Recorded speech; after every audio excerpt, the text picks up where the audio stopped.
Երևանից հետո աշխարհում հայերով բնակեցված երկրորդ ամենամեծ քաղաքում Գլենդելում այսօր ընտրության օր է։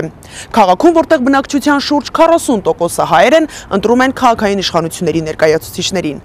Այս ընտրությունների հանդեպ հետաքրքրությունն աննախադեպ մեծ է եղել։ Առաջին հերթին այն պայմանավորված է հայ թեկնածուների թվի ավելացմամբ։ Գլենդելում քաղաքապետարանի ընտրությունների նկատմամբ այս տարի աննախադեպ մեծ հետաքրքրություն է եղել։ Առավոտյան ժամը 8-ից գրանցված 39 ընտրատեղամասերում քվեարկությունը սկսվել է։ Ավելի քան 10,000 քաղաքացիներ քվեարկել են փոստի միջոցով։ Այս թիվը դեռ կավելանա։ Իսկ անվավեր կարող են ճանաչվել այն քվեաթերթիկները, որտեղ, ասենք, կինը ստորագրել է ամուսնու փոխարեն կամ հակառակը։ Ընդհանրապես Գլենդելը ունի 22-ից 23% քվեարկողներ եւ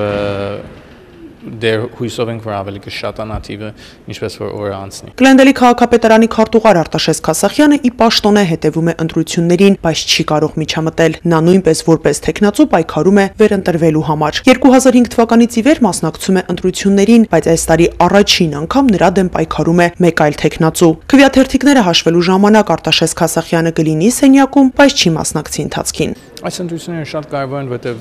այժմ քաղաքապետարանի անդամներից մեկը որոշեց չմասնակցել ընտրություններին եւ մի ազատ աթոռ կա։ Այդ պատճառով ունենք 12 թեկնածուներ, որից 5-ը հայ ծագումով թեկնածուներ են, 7-ը ոչ հայ, 2 թեկնածուներ արդեն անդամներ են քաղաքապետարանի խորհրդի համար, իսկ մնացածը փորձում են կամ այդ երկու նստած աթոռները գրավել, կամ ընտրվել այդ երրորդ բաց աթոռին։ Գլենդելում ընդհանուր առմամբ 30,000 հայ քվեարկող է գրանցվել։ Ընտրություններն ընթանում են բնականոն հունով, քաղաքացիների ակտիվությունն առավել մեծանում է օրվա երկրորդ կեսին։ Ընտրություններ են անցկացվում քաղաքապետարանի պատասխանատու պաշտոնների համար։ Այս ընտրությունների արդյունքները կարող են փոխել Գլենդելի ապագան եւ քաղաքապետարանի խորհրդի կազմը։ Ընտրությունները կավարտվեն երեկոյան ժամը 8-ին, որից հետո կսկսվի քվեաթերթիկները հաշվելու գործընթացը։ Արտաշես Քասախյանի խոսքերով այս ընտրությունների արդյունքները շատ կարևոր են լինելու։ Գլենդելը այնպիսի տեղ է հիմա, որտեղ տնտեսական վիճակը կամաց ավելի լավանում է, պետք է այլ ունենանք, որ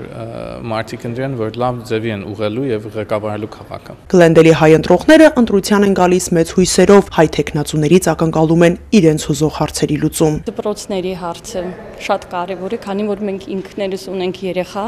եւ փաբլիկ դպրոցում է սովորում, այդ հարցը մեզ համար այսօր շատ արդիական է։ Ինձ համար որպես պահպանողական ծնող ես չէի ուզենա, որ անսահմանափակ ազատամտությունը բարդատրվի մեր երեխաներին, որպես աբակասերունդ։ Ջուրը եւ էլեկտրաէներգիան, այո, գնալով բարձրացնում են վարձերը։ Իսկ ամենակարևորը ես համարում եմ rent control-ը, որ հսկողություն լինի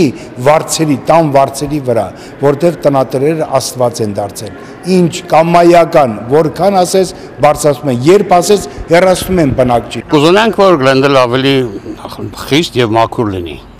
որտեղ խիստությունը լավ է, բայց ավելի խիստ լինի ավելի լավ է։ Արմինե Ամիրյան, Ռոբերտ Խաչատրյան, US Armenia, Los Angeles։